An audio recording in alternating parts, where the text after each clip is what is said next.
Bienvenue, cœurs intrépides et âmes en éveil, sur la chaîne Les Élus de l'amour. Nous abordons aujourd'hui une vérité souvent tue, une réalité vécue dans le secret des nuits et le silence des larmes, ce que traverse véritablement l'essence féminine sacrée au sein du lien si particulier des flammes jumelles. Loin des glorifications simplistes, entrons dans la vulnérabilité nue et la puissance cachée de cette traversée. Imaginez qu'on vous offre soudain la clé d'un royaume dont vous ignoriez l'existence. Un lieu où chaque couleur est plus vive, chaque son plus riche, chaque émotion portée à son paroxysme. Vous y pénétrez, et vous y rencontrez un être qui n'est pas un étranger, mais la matérialisation d'un rêve oublié. Votre propre reflet, non dans un miroir, mais dans une conscience séparée.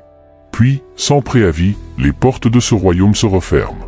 Non pas doucement, mais dans un fracas qui laisse un silence si épais qu'il en devient une présence étouffante. Vous ne pleurez pas seulement une personne. Vous pleurez un monde entier qui s'est évanoui, emportant avec lui une version de vous-même que vous veniez à peine de rencontrer.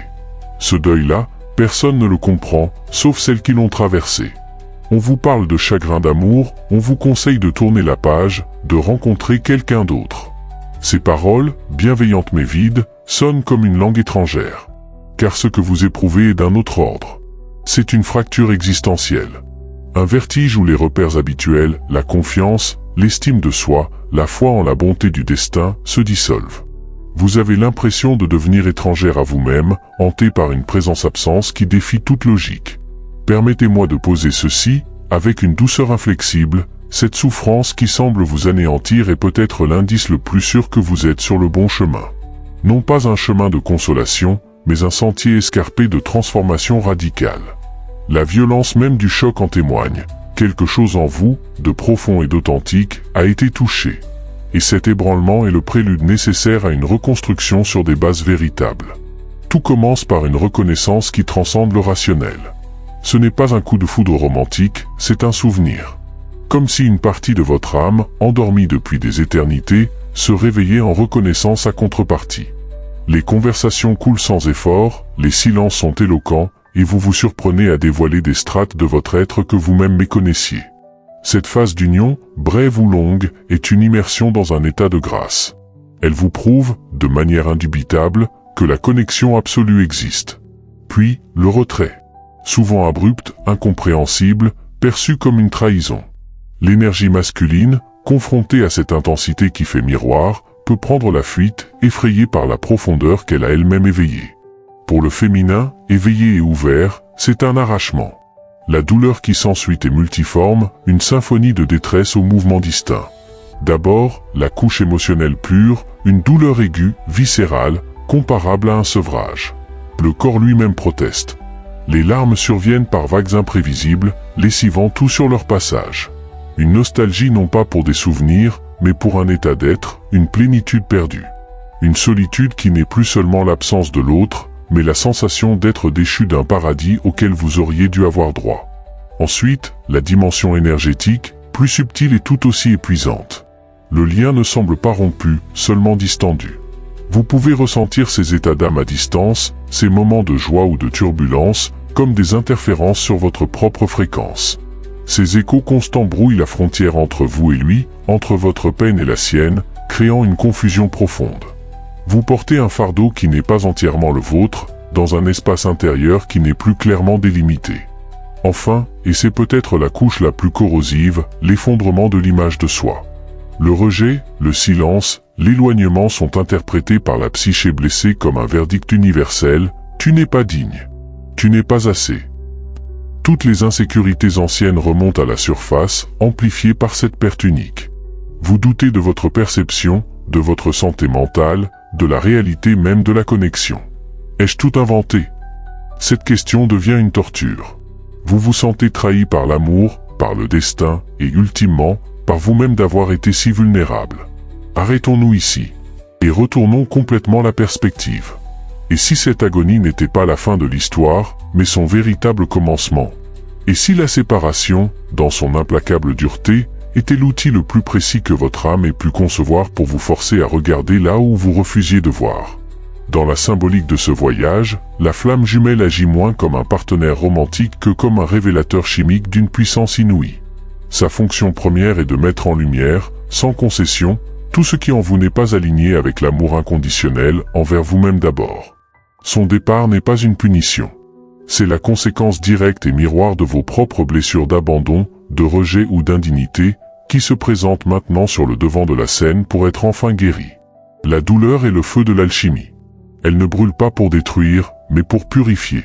Elle vise délibérément la structure de l'ego, cette construction mentale qui cherche sa validation à l'extérieur, qui croit que son bonheur dépend de la possession ou de la reconnaissance d'un autre. Cette structure doit se fissurer, se dissoudre, pour laisser place à la souveraineté de l'âme. Ce processus a un nom, la nuit noire. Ce n'est pas une dépression, bien qu'elle en partage les symptômes. C'est un processus initiatique de démantèlement intérieur, où tout ce qui est faux, emprunté ou basé sur la peur est consumé. Vous ne mourrez pas. Vous accouchez de vous-même. La séparation crée ainsi un vide sacré. Un espace forcé de silence et de solitude, où l'énergie que vous dirigez vers l'extérieur, vers lui, vers l'analyse, vers l'attente n'a plus d'objet. L'univers vous somme de la réinvestir à l'intérieur. C'est l'appel ultime au retour vers votre propre centre, votre propre pouvoir créateur et guérisseur. Maintenant, parlons de la frontière ténue et cruciale entre la douleur initiatique et la souffrance toxique. Car l'intensité spirituelle ne doit jamais servir d'excuse à la maltraitance. Premier pilier, discerner le miroir sacré du comportement nuisible. La dynamique du miroir peut être extrêmement rude, mais elle repose sur une base inconsciente et un respect fondamental de l'intégrité de l'autre âme. La souffrance naît de la résonance avec vos propres plaies, non d'une intention de nuire. À l'inverse, une dynamique toxique se caractérise par des comportements conscients et répétés qui bafouent votre dignité. Soyez lucide. Si vous subissez des manipulations, du mépris, des mensonges, du contrôle ou toute forme d'abus, il ne s'agit pas d'un processus spirituel. C'est une relation dangereuse que votre chemin vous demande de quitter, par amour pour vous-même. Aucune mission d'âme ne justifie que l'on piétine votre essence. La vraie croissance s'enracine dans le respect, même dans la tempête. Deuxième pilier, rencontrer et pacifier la blessure originelle. Le retrait de l'autre a mis le doigt sur une faille ancienne. Votre mission est de l'identifier avec la précision d'un archéologue. Quel est le récit qui s'est réveillé? Je suis condamné à la solitude? Mon amour est destructeur? Je dois tout supporter pour être aimé? Une fois nommée, cette croyance peut être désamorcée. Ici, la spiritualité rencontre des outils thérapeutiques puissants. Il ne s'agit pas de positiver à outrance, mais de mener une enquête intérieure rigoureuse. Remettez en question la véracité de cette croyance. Apportez la preuve, par vos actes et vos qualités, qu'elle est fausse. Parlez à cette partie de vous qui souffre, l'enfant intérieur blessé, avec la tendresse et la fermeté d'un parent aimant. Dites-lui que vous êtes là, que vous ne la laisserez plus, que sa valeur est intrinsèque. C'est le fondement de l'autonomie affective. Troisième pilier, écoutez le langage du corps transformé. Cette tourmente n'est pas que psychique. Le corps physique, véhicule de l'âme, est le théâtre de profonds remaniements. Vous pouvez expérimenter des somatisations inexpliquées, lourdeurs, douleurs errantes, souvent dans la poitrine ou le dos, fatigue abyssale alternant avec des pics d'énergie fébrile, perturbation du sommeil. Approchez ces signes avec un double regard. Priorité absolue, consultez un professionnel de santé pour éliminer toute cause physiologique. Prendre soin du temple corporel est le premier acte d'amour de soi. Ensuite, vous pouvez considérer ces symptômes comme une libération énergétique.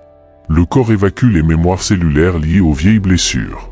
Des pratiques d'ancrage, marche dans la nature, respiration consciente, yoga doux deviennent des alliés précieuses pour accompagner ce nettoyage en douceur. Quatrième pilier, cessez d'être une suppliante, devenir un phare. Ici réside la métamorphose la plus puissante. Pendant longtemps, votre énergie était tournée vers l'extérieur, en attente, en analyse, en quête d'un signe. Cette posture émet une fréquence de manque et de dépendance. Votre évolution consiste à opérer un renversement total. Vous n'êtes plus celle qui attend le bateau sur le rivage. Vous devenez le phare. Le phare ne court pas après les navires. Il ne s'inquiète pas d'être vu ou non.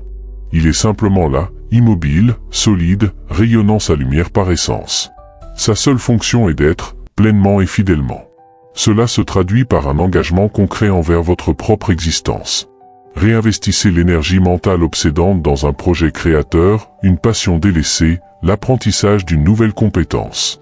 Cultivez délibérément la joie simple, la beauté du quotidien, la richesse de vos amitiés. Nourrissez votre lien au sacré par la méditation, l'écriture intuitive, la connexion à la nature. Construisez une vie tellement épanouissante, tellement alignée avec votre essence, que la présence d'un autre devient un possible enrichissement, et non une condition nécessaire à votre bonheur. En vous établissant ainsi dans votre plénitude, vous émettez une fréquence radicalement différente, celle de la souveraineté et de l'intégrité. Cette fréquence est la plus magnétique qui soit. Elle n'attire pas par le besoin, mais par la résonance. Elle ne guide pas vers une dépendance, mais vers une rencontre entre deux entités déjà complètes. Ce que le féminin divin endure dans ce lien, c'est finalement le processus de sa propre initiation royale.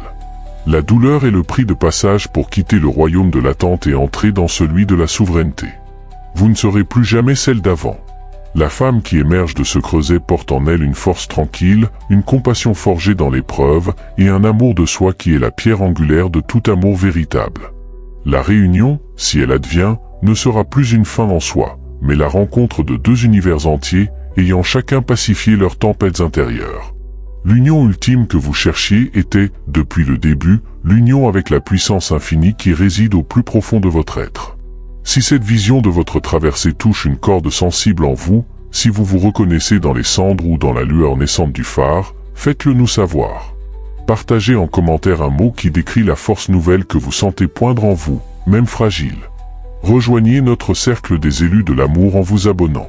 Dans la suite de cette exploration, nous détaillerons les signes concrets qui indiquent que la nuit noire s'achève et que l'aube de votre propre règne intérieur se lève. Que la grâce de votre propre résilience vous enveloppe. Que vous soyez bénis dans ce pèlerinage vers le centre inviolable de votre être. Abonnez-vous pour poursuivre, ensemble, la construction de cette lumière intérieure qui ne dépend d'aucun reflet extérieur. Nous vous attendons, témoins et compagnons de route, de l'autre côté de la naissance à vous-même.